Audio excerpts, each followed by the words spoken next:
Pẹ̀lú bí ètò ìdìbò ààrẹ ọdún 2027 bó ṣe ń súnmọ́lé gidigidi tí àwọn olóṣèlú Nàìjíríà tí wọ́n sì ti ń sáré kiri lórí bí agbára yóò ṣe jábọ́ mọ́ wọn lọ́wọ́, níṣe ni ọmọ gómìnà tẹ́lẹ̀ ní Kaduna, ìyẹn gómìnà àná ní ìpínlẹ̀ Kaduna, Malam Nasir El-Rufai, ìyẹn Bashir El-Rufai là ń sọ nípa ẹ̀. Ó ti sọ ẹni tí ó ṣeéṣe kó di ààrẹ orílẹ̀-èdè Nàìjíríà lọ́dún 2027 tó sì tú àṣírí nípa ètò ìdìbò ọ̀hún. Ẹ rántí wípé láti gba ìjọba kúrò lọ́wọ́ ààrẹ Bọ́lá Ahmed Tinubu ni ló jẹ́ kí àwọn adarí ẹgbẹ́ òṣèlú alátakò ní kí wọ́n kóra wọn jọ lógúnjọ́ oṣù kẹta ọdún tó kọjá, the 20th of March 2025 ní ìlú Àbújá ni wọ́n ti kéde wípé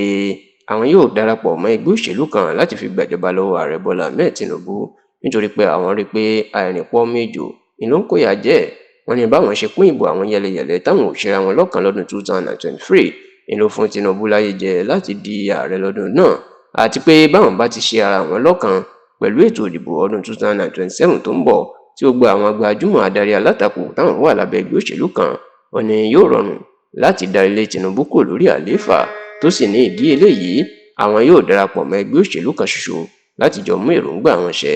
Ẹgbẹ́ òṣèlú tí àwọn adarí alátakò bíi Alhaji Atiku Abubakar, Peter Obi, Abdulrauf Arẹ́gbẹ́ṣọlá, David Mark, Rotimi Amaechi àti bẹ́ẹ̀ bẹ́ẹ̀ lọ. Ẹgbẹ́ òṣèlú tí wọ́n padà kéde tí wọ́n darapọ̀ mọ́ páwọn yóò lò láti fi lé Tinubu kúrò lórí àlééfà lọ́dún tó ń bọ̀ òun ni ẹgbẹ́ òṣèlú African Democratic Congress ADC,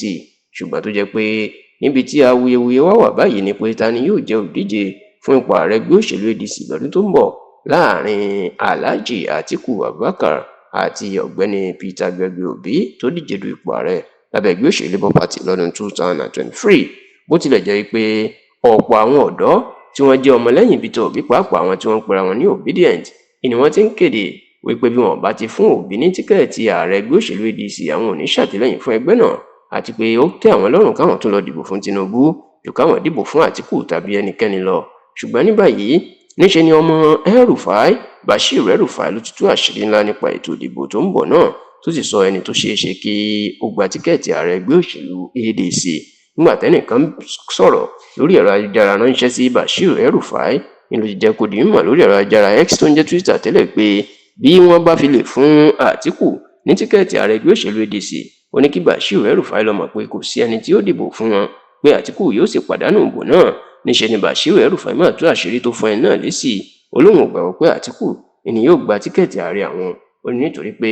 bàbá àṣàlẹ̀ ló ń gbàgbọ́ pé Atiku yóò ṣe fún ẹni tó bá gba tíkẹ́ẹ̀tì náà, tó sì ní ó dáhùn lójú Atiku kọ́ ni yóò gba tíkẹ́ẹ̀tì ààrẹ ẹgbẹ́ òṣèlú African Democratic Congress ADC.